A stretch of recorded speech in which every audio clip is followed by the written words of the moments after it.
Hey there guys, my name's Eli, and today we're going to be talking about Payday 3. This game has been a bigger disappointment to me than I was to my parents, so today we're going to be looking at where the game got it right, but also where it fumbled the fucking ball.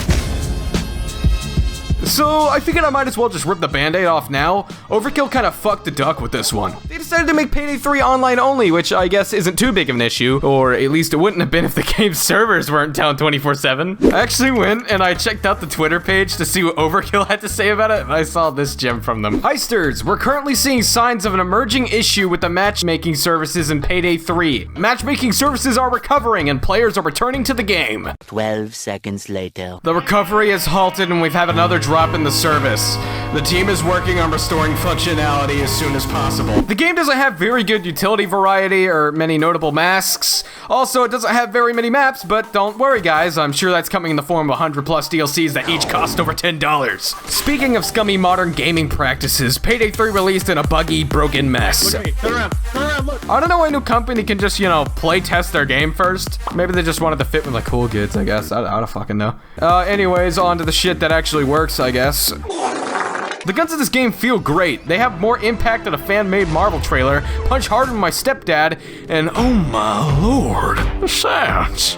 They're orgasmic. Unfortunately, however, all guns reload at a snail pace, and trying to use a shotgun on an enemy is less effective than politely asking them to leave. This shotgun sucks dick. Meleeing in this game doesn't even exist. I came up to this one guy to try and do a stealth kill, and instead I gave him 4 devious little love taps. He turns around, stares me right in the face for a solid 2 seconds, and still doesn't notice me. So I sent him to heaven via assault rifle, hoping that whenever he gets reincarnated, he'll be born with a fucking nervous system this time. Now saying all this, you'd think combat would be the highest cause of death in Payday 3, but no, your biggest enemy is actually any gap over 2 feet tall. In this game, we have the bones and posture of an 80-year-old man. Anytime you fall more than 3 feet, your weak-ass raw spaghetti legs snap under the pressure and you're left there on the floor to think over whether it was a good idea to jump off the top floor or not. For the enemies, you've got your standard grunt with Kevlar, an officer trained heavily in the art of self-defense, an appropriate response to minor trespassing, a neo-Nazi, and most importantly, Jackie Chan. If you're on any difficulty above normal, there are more cops than there are stars in the sky, and each and every one of them has aimbot. If you're on normal, however, you get transferred to an alternate reality where police brutality doesn't exist, and all their bullets have been replaced with tiny polite notes asking the bad guys to kindly take a break from crime.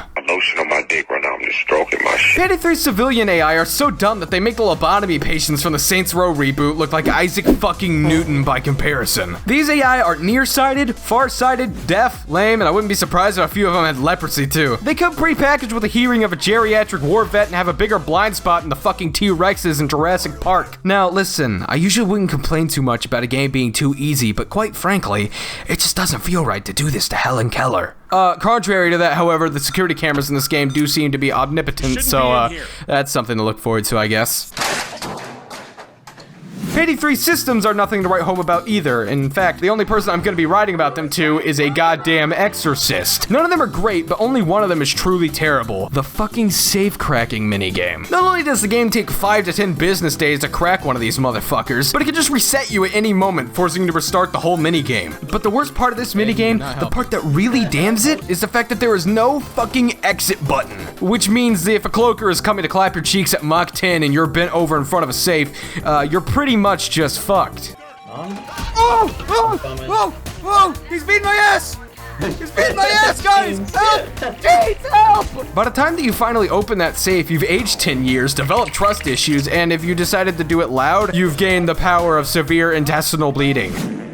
I can give it one thing, the game looks great visibly. It's pretty much just every new AAA game, except for the fact that every time I'm outside, I become a top G and see reality for what it really is. Payday 3 was a simulation all along. The world is a lie. The Matrix has been broken. Open your eyes, sheeple. Also, you can't get inside the truck anymore.